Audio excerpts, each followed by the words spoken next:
back to work and the like. And then I've served as either executive director or director in about 3 other nonprofits before I went over to corporate world, and I spent 26 years there. But all along, I truly believe in public service in the sense of sitting on boards and communities. I've been on the library board and governor's task force and juvenile justice years ago, and the Met Council is always one that it's kind of sometimes under the radar, but you impact everybody. I think it's just especially someone who likes community and likes policy, it's kind of a good place for me to land. And when the spot opened up, I should take a shot at it. And so I'm really pleased that it turned out well. I've had the privilege of working with Charlie on lighting the Stone Arch Bridge way back when, and and doing work along the river. And as he mentioned, I have done more recently workforce inclusion and diversity, as well as closing the gap there. And I worked with a team we called Workforce Next, and it was the largest organizations established by and for communities of color. So it's American Indian OIC, Northwest Indian OIC, Summit Academy, Urban League, Blues, LEDC, CAPI, Hmong American Partnership, and we really just look at how we work together and moving the agenda along, and how we're capturing that success, if you will, and how do we treat it. So again, I'm really looking forward to this. I can tell, I was looking at the district, and I'm really pleased that you have little going on there, so I have time to kind of catch up and relax. But again, I'm really thankful and looking very, very enthusiastically about getting back in the game here. I can answer any of the questions too. Any questions, anybody? Well, we'll have a chance to again visit one-on-one together soon. But again, welcome, and we don't want to scare you off. We're actually are thrilled at so much of the good work that this council does. And as you can see, looking across the Zoom room, we have a diverse geographically in all respects, and that is a great strength, I think, for our group. So welcome. All right, thank you. But I'm gonna have to jump off. I got to meet a school. I got to meet a school bus. Hey, I didn't have this on my agenda yet this week. Anybody who's running for a bus, we give you a pass. That's just fine. Well, I take the number 6 to work downtown all the time, so I know my buses. There you go. Perfect. We'll see you soon. Again. Thank you. Take care. You bet. Bye. Bye-bye. All right, this is the part of the agenda we have set aside for public invitation for those that have pre-registered. And if you're listening from the public, we invite you to pre-register for meetings by emailing public.info@metc.state.mn.us. You can also always just send comments by email. And Bridget, unless you correct me, I don't believe we have anybody pre-registered for today. So then we'll jump into our consent agenda, which has been sent out in advance. Is there a motion and a second to approve the consent agenda? Johnson moves. Wolf seconds. Thank you. Thank you. Any discussion? All right. Hearing none. Bridget, please call the roll. Councilmember Barber. Aye. Shambla. Cummings. Aye. Fredson. Aye. Gonzalez. Aye. Johnson. Aye. Lee.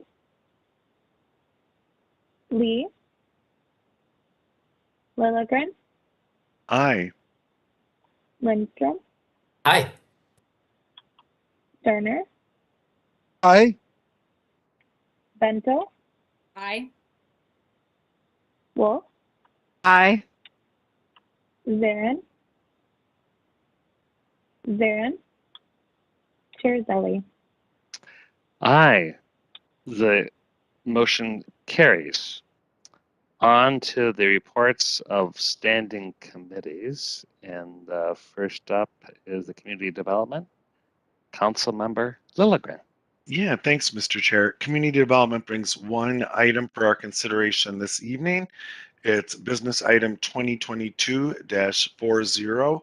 It's the Livable Communities Local Housing Incentive Account Award Recommendations, or LHIA. The recommendation is to award $8 million in LHIA funding to support 6 multifamily rental and 4 single-family ownership development projects.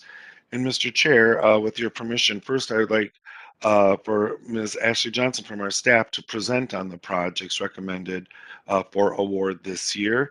And Ashley is a senior planner. She's presented to us before, and she's here to provide that presentation, Mr. Chair. Great. Welcome, Ashley. I'd love to hear your presentation. Thank you, Chair Zelli. Can everyone hear me okay? Yes. Perfect. So good afternoon. I am Ashley Johnson. I am the manager of the Local Housing Incentives Account, or LHIA, on the Livable Communities Act team. And here we have our 2021 funding recommendations. We gave this presentation earlier this month to the Community Development Committee, or CDC, and we are excited to share our project recommendations with you today. Next slide, please. So today's presentation has 3 parts. First, I will give a brief overview of the LHIA application and evaluation process, and then we'll hop into the funding recommendations and then get into individual projects in our project summary section. Next slide, please. Okay, our application and evaluation process. So here you can see 3 buckets or categories of applications that we consider in our application process. So first, and on the left, as always, since the start of LHIA, we consider applications to Minnesota Housing's Consolidated Requests for Proposals, or the Consolidated RFP. And these applications, they're requesting both state funding resources, so such as LIHTC or low income housing tax credit funds or housing infrastructure bonds, and LHIA. So moving to the middle bucket, by working with our partners at Minnesota Housing for 2021, we were able to allow applications to the RFP for projects only requesting LHIA funds, which was really exciting.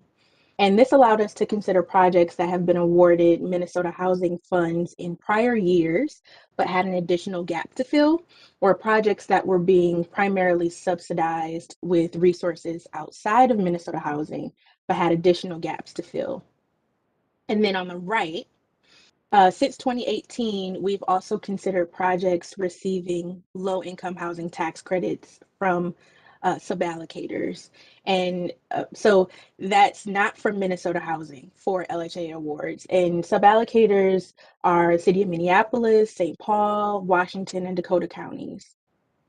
So moving to our little circle in the middle, we review all applications for their ability to meet LHIA priorities from these 3 areas or buckets of where applications come from. And what we're checking for is that projects provide rental housing at or below 30% of AMI. We're looking for proposals that serve large families by providing 3 or more bedroom units. Proposals serving those experiencing long-term homelessness, and LHIA provides gap funding for these projects for hard costs specifically. We also consider how well a proposal meets the applicant's city, that need for affordable housing over the 2021 to 2030 decade. So we look at affordable housing need as a policy area as well. Next slide, please.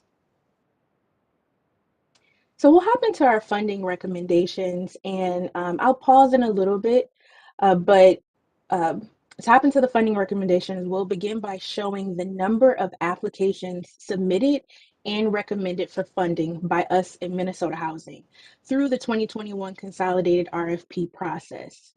So as you can see on the left, those are the applications submitted in the metro region. And then on the right, those were what was recommended for funding. So about 31 applications you can see on the total row at the bottom went unfunded this year, which illustrates the sustained need for affordable housing in our region. Next slide, please. So before we get into the full slate of LHA award recommendations, this slide reminds us of the funding available for 2021. 2021 was another unprecedented year in terms of LHIA funding. In 2019, we had 2.5 million. In 2020, we had 5.5 million. So, and the base amount for this account is 1.5 million. So this year, we are proposing to fund 6 multifamily rental projects and 4 single-family ownership projects with 8 million in LHIA grants. So we have a breakdown of specific projects and dollar amounts on the next slide. So here is an overview of our LHA funding recommendations for this year. So the project names are on the left, the city or the applicant is listed in the middle, and the funding amounts are on the right. So that's 6 multifamily rental at the top and then 4 single family ownership projects at the bottom. And the multifamily rental projects range from Minneapolis, St. Paul, St. Louis Park, Rogers, and Edina. And our single family ownership projects, we have 3, oh, I think the slide changed. You mind going back to the previous slide? Yep, okay. We have 3 scattered site projects at the bottom in the single family ownership area. And those are in Washington, Dakota County, and Suburban Hennepin County. We have 1 project in St. Louis Park. Again, projects that are funded by Minnesota Housing and being recommended for funding by LHIA are italicized. And on the next few slides, we'll look at these projects one by one. But we wanted to outline on this slide something very special. You'll see on this slide that some of these projects are bold. And these are projects that would not have been able to be recommended for funding if the council had not supplemented LHIA funding with strategic equity dollars. And last year. So the additional 4 million that council allocated to LHIA allowed us to fund 6 additional proposals in Minneapolis, Edina, St. Louis Park, Suburban Hennepin, and Washington County. So those are the bold ones. And this allowed for more impact on creating a full range of housing choices throughout the region. This funding also allowed us to fund an additional 345 rental units and 19 additional affordable homeownership opportunities. And 34 of these units are available at 30% or below, at or below 30% of the area median income. And I'll pause here in case there are any questions on this slide or on our application process. Any questions for Ashley? No. All right, next slide, please.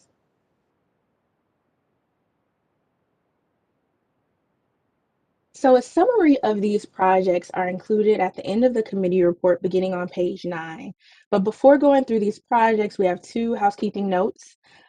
So first, we have 3 revisions that staff have identified on the business item between our February presentation and today. So these are noted on the second page of the committee report, but I wanted to note that the city of St. Paul was listed on page 9 as the local match provider for the Minneapolis Public Housing Authority family housing expansion process or project instead of the city of Minneapolis.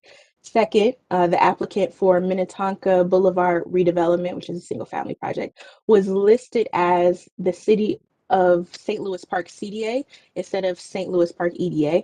And lastly, finally, in the program summary of page 17, the applicant has been changed from West Hennepin Affordable Housing Land Trust to the City of Minnetonka for West Hennepin Affordable Land Trust.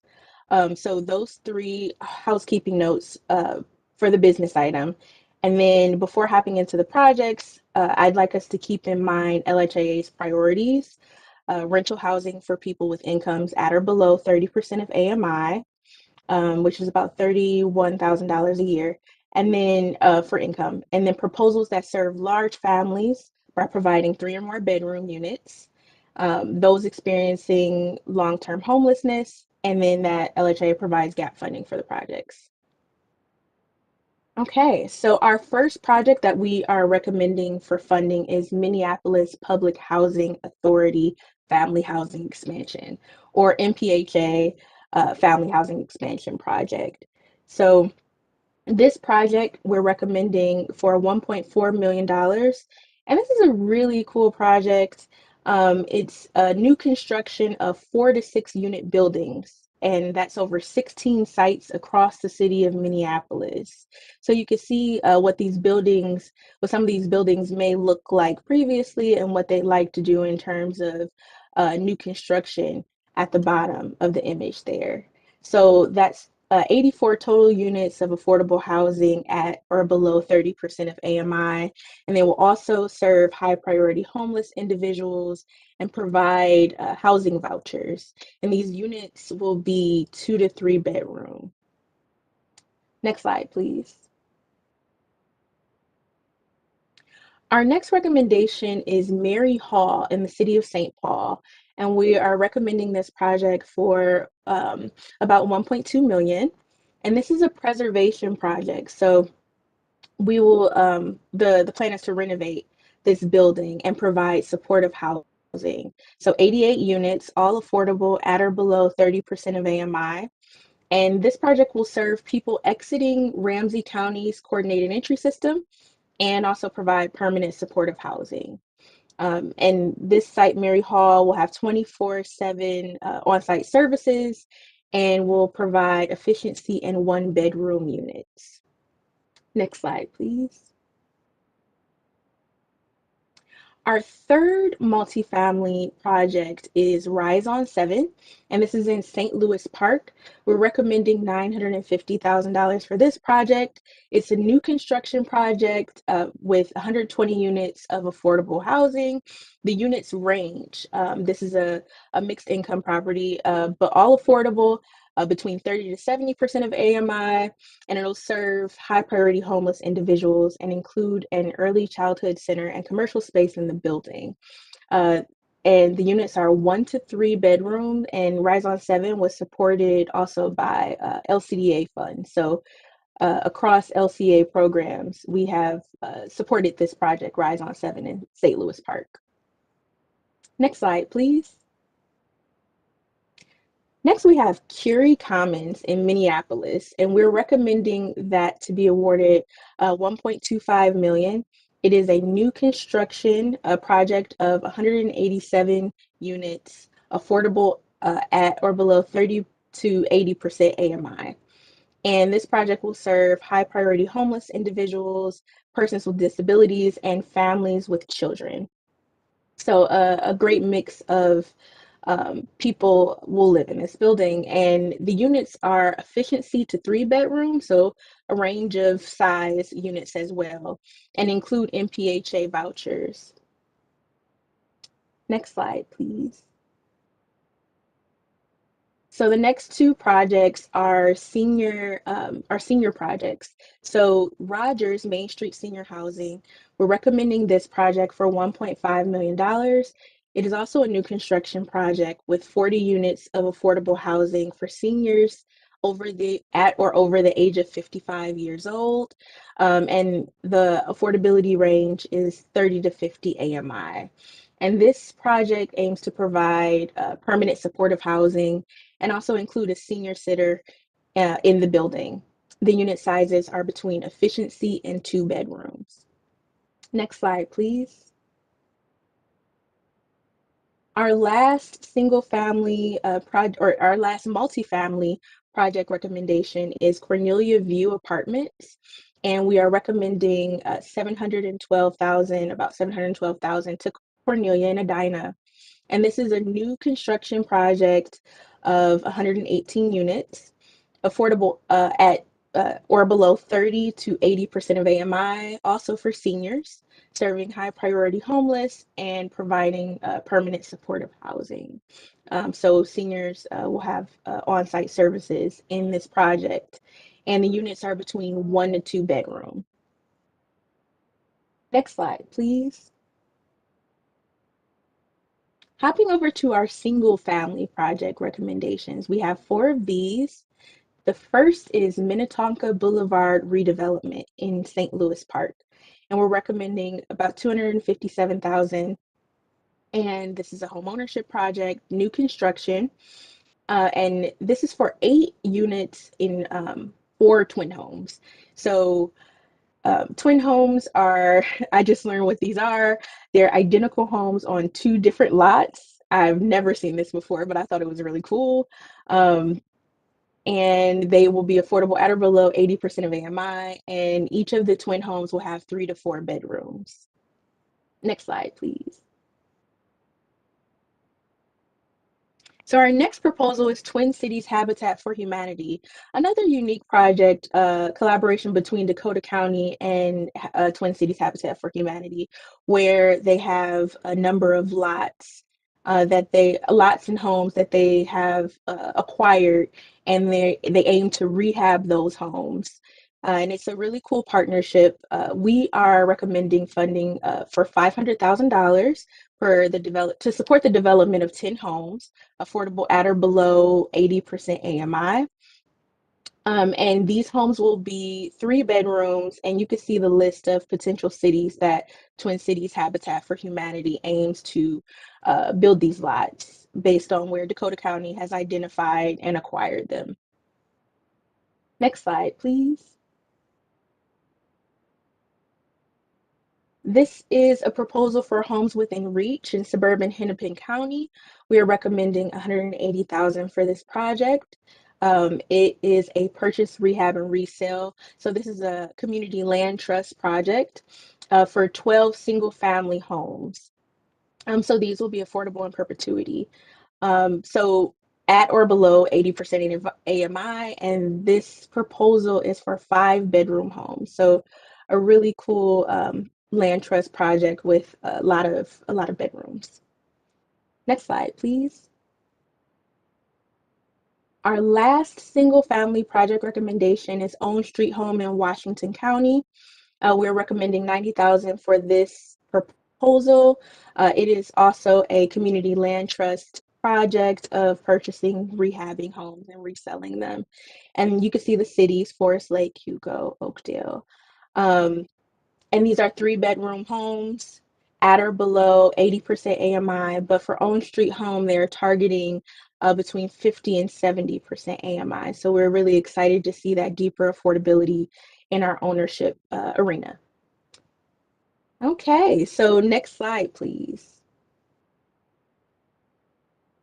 So heading into wrapping up, these are our 2021 anticipated outcomes for our grant funds.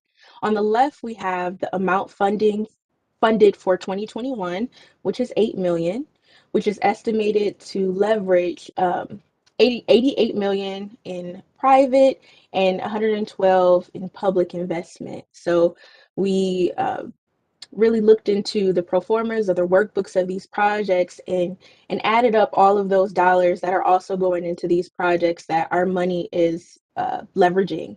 So we are proposing to build 557 new affordable housing units this year with LHA funds, and that includes 549 new rental units and 8 new homes, 25 housing units of new or of preserved or rehabbed homes this year. And then on the right, you can see our total LHIA awards to date and how this year kind of is an unprecedented year for LHIA. So next slide, please. So it was a joy, a true joy to review these projects and to work in partnership with Minnesota Housing and our sub-allocators this year.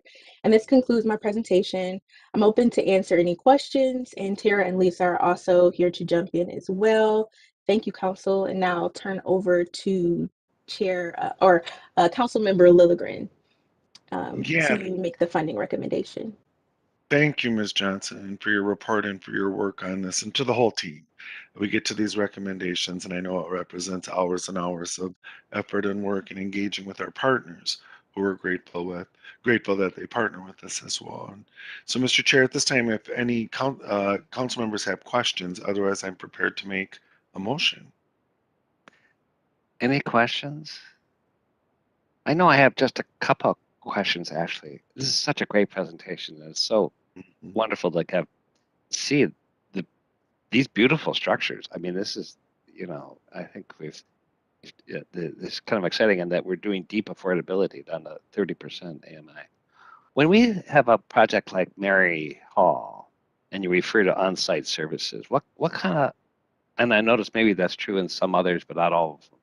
What kind of services are those? And is that closely aligned with the county, or is that something the project itself does? Yeah, so Chair Zelli, that is oftentimes collaborated with the county.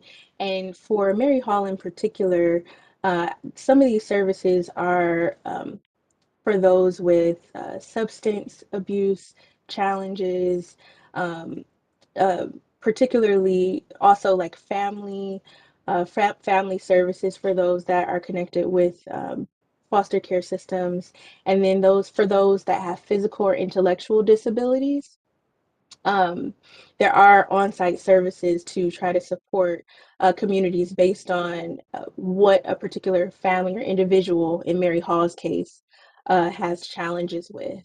So for that particular project, I believe it's substance abuse or substance challenges and those with physical and intellectual disabilities. But for other projects, it varies. Great, that answers a lot. And also, my other quick question, and this is others here will understand this, but I sometimes get confused. When a developer, say the Minneapolis Housing, is bringing vouchers, are these project vouchers or are they just part of their regular vouchers? Yeah, these are project-based vouchers. Okay. But some of them are project-based vouchers, and some projects are just saying we will accept vouchers. So it's a Okay. mix. It's a mix. Okay. All right. Depends. Any other questions for anyone? Molly. Thank you, Mr. Chair. Thanks, Ashley. Great presentation. And just again with definitions, what is high priority homeless individual? What does that mean? Yeah, through the chair, first I wanted to clarify that they're not all our vouchers. Right. No, Term right. wanted to note that. But for high priority homeless individuals, these are those that are considered chronically homeless in the system. So those individuals that either have entered and exited the system multiple times and they have uh, they're considered to have high barriers, whether it's a combination of substance issues or um, they need some type of extra support.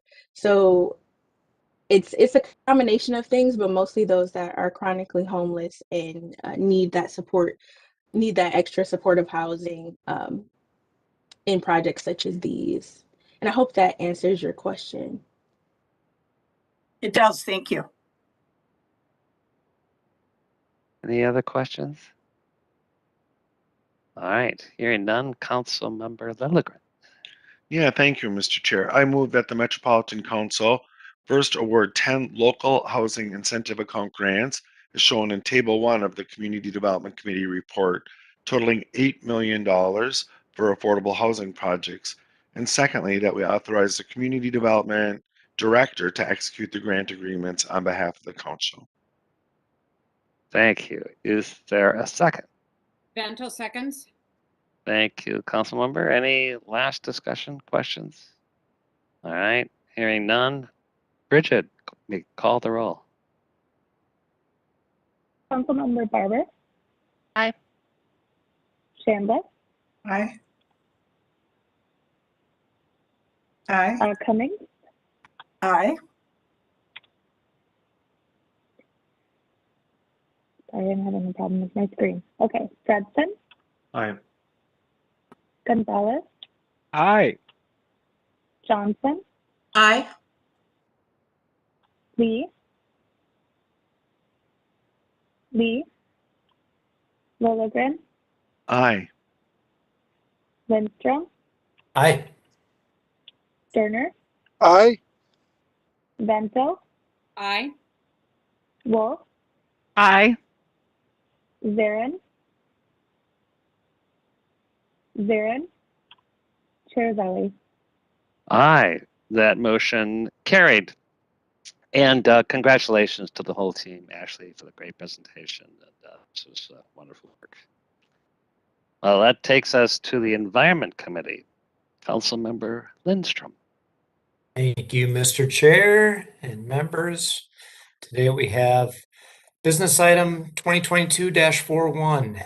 This requests the adoption of the facilities plan for the new Hastings wastewater treatment plant. This is project number 809800, and this proposed facility plan recommends relocating the Hastings wastewater treatment plant from downtown Hastings to council-owned property at 2445 Ravenna Trail in Hastings.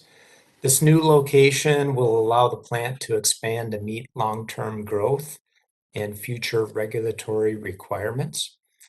Work of the facility plan is grouped into 3 categories. We have a new lift station and conveyance system. We have the new plant itself, and then decommissioning of the old or the existing wastewater treatment plant. We're going to have construction here from 2024 through 2028. And this facility plan was available for public review starting in December 22nd, 2021, and we held a virtual public hearing on January 5th, where about 20 people attended. The public comment period ran from December 5th through January 18th, and we received a bunch of great questions about the decommissioning of the plant, noise and odor, and things of that nature. Following adoption, the plan will be submitted to the Minnesota Pollution Control Agency in conjunction with an application for placement on the project priority list for funding through the Clean Water Revolving Loan Fund, beginning in fiscal year 2023. Therefore, Mr. Chair and members, I move that the Met Council adopt the facility plan for the Hastings wastewater treatment plant. Again, this is MCES project number 809800 per resolution number 2022-3. Thank you. Is there a second? Wolf seconds. Thank you, Councilmember Wolf. Any questions, discussion? All right, I have heard that Hastings has great plans for the current location, so it's a positive move. All right, Bridget, you may call the roll. Councilmember Barber. Aye. Chambliss, Aye. Thank you. Cummings, Aye. Fredson, Aye. Gonzalez, Aye. Johnson, Aye. Lee,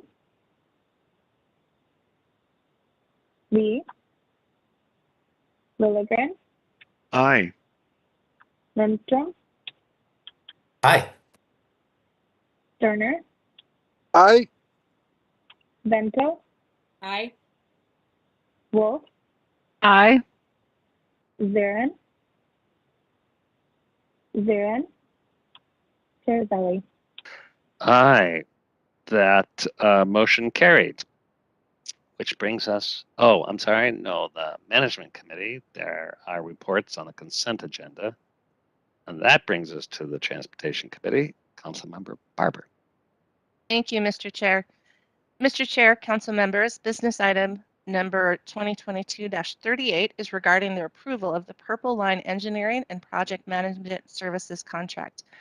Public engagement and planning for the project dates to the late 1990s when the project was considering routes as far north as Hinckley through Rush City and has been ongoing ever since.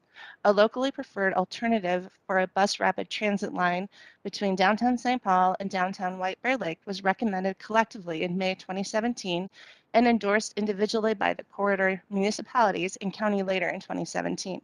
In 2022, that endorsement was generally reaffirmed through municipal votes of support for the preliminary design plans. The local lead agency role effectively transferred from the county to the council in December 2021 when the FTA entered the project into the Federal Capital Investment Grants Program as a New Starts project. In late November, the White Bear Lake City Council failed to pass a resolution to pause the project. Last night, the White Bear Lake City Council tabled a resolution of opposition to the project after it was clear there were not enough votes to pass it. The council and the county will continue to engage with the city of White Bear Lake over their concerns with the project. This contract provides necessary consultant support to allow the council to advance the project the county has led for over 2 decades into revenue service and operation in the years to come. The contract's professional and technical expertise will be critical to assisting the council and its project partners to deliver the strongest possible project for the region. Therefore, Mr. Chair, I move that the Metropolitan Council authorize the regional administrator to negotiate and execute contract 21P242 with Kimley Horn and Associates Incorporated to provide design, engineering, and project management services for the Metro Purple Line Bus Rapid Transit Project in an amount not to exceed $34,998,088. Great, thank you. Is there a second? Yes, Vento seconds. Thank you, Councilmember Vento. Any questions? Thoughts? All right, hearing none. Bridget, you may call the roll. Councilmember Barber, Aye. Chandler, Aye. Cummings, Aye. Redson, Aye. Gonzalez, Aye. Johnson, Aye. Lee, Lilligren, Aye. Lindstrom, Aye. Sterner, Aye. Vento, Aye. Wolf, Aye. Zarin, Chair Zelli. Aye. That motion carried. Which brings us to our reports. Does anybody have anything they would like to share? All right, how about Mary? Is here, our regional administrator. Hello, Mr. Chair. Today, just a shout out to our project team for the Green Line extension. It's been a crazy couple of weeks and kind of a stressful job, and they're working really hard, and I just want to make sure the council knows how dedicated and hard they're working. Thank you for saying that. And how about Ann Bloodhart? You have anything? Thank you, Mr. Chair. I have no report. Well, that takes us to the end of the meeting. I will say, Councilmember Vento, please. Thank you, Mr. Chair. I want to ask a quick question about conversations related to when we might go back to in-person meetings. I don't want to push it, but I'm just curious as to whether or not there's anything going on. I'll take the first crack at that, and maybe Mary, you can follow up. There has been a conversation with the state, both the governor's office and MMB, to think about opening up state buildings in April.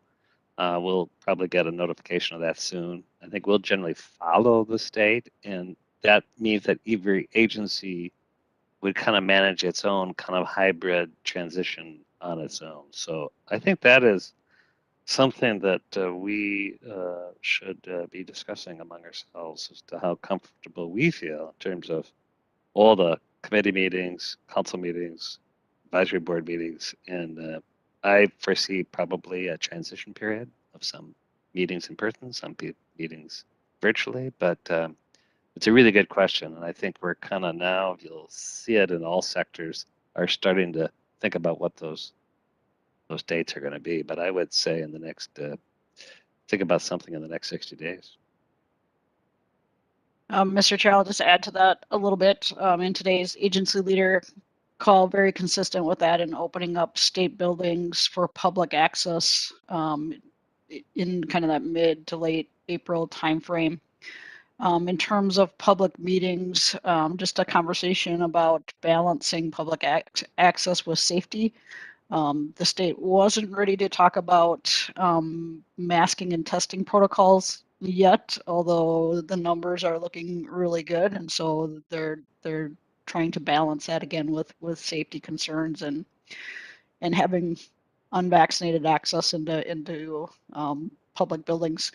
So they weren't quite ready to talk about the masking and testing yet, but getting much closer, expecting probably even this week to announce a date for openings, public access to state buildings. Thank you. Okay, any other, Councilmember Fedson, is that your hand? Councilmember Shambliss put her hand up before me, but if I'm happy to go.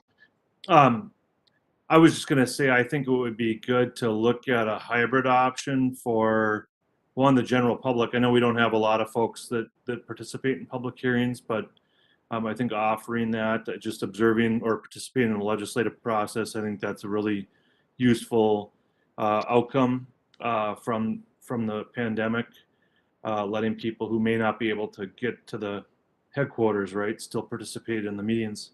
And then the second thing is I hope you and leadership would consider even accommodating virtual or hybrid options for staff, just kind of reflecting on our first year at the headquarters. And a lot of times there was a lot of staff in the room, and, just knowing that they could be working on other stuff. And then in the event that their name was called or whatever, to help answer questions, maybe that's one thing we could do to sort of lighten the load on them. So. Great thoughts. Yeah, great.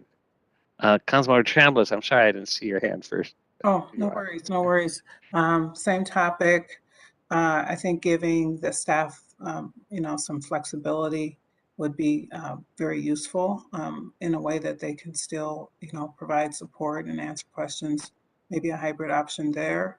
Also, any consideration regarding social distancing for people that are in the audience, and also for council members. If we could do that, I think that would make things much more comfortable. Yeah, great thoughts. And then I have one other thing. Sure. And I don't know if this has been brought up, since I was having trouble logging in on the phone at the beginning, regarding the governor's appointment to District 6. We had the great honor to have John Pacheco visit with us at the beginning, so I'm sorry you may have missed that. Okay. It's effective March 1st, so we will see him next week, but we're all thrilled, and those of us who know him know what he's had a lot, and I think he feels very enthusiastic.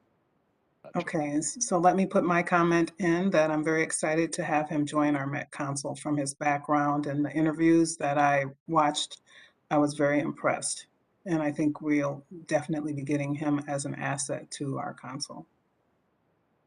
And as the saying goes, he will hit the ground running, because there's plenty to do. Thanks. Any other thoughts?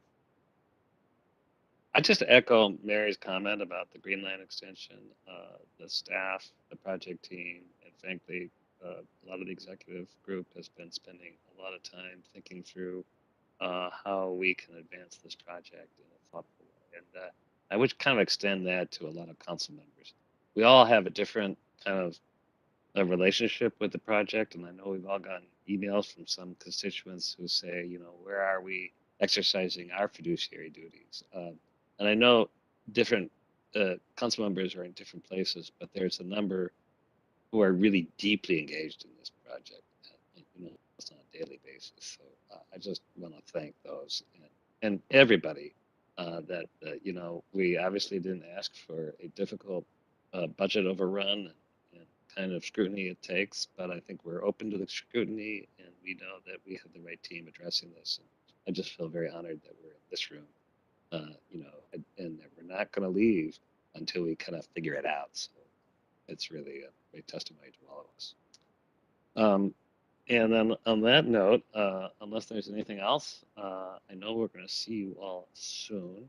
I will also note that even though it's really cold, the sun is still out, and this just shows that, you know, I think spring's coming. So here we are at the end of a council meeting. We're not in the dark, so that's something different. And with that, we can be adjourned. We will see you soon. Thanks, everyone.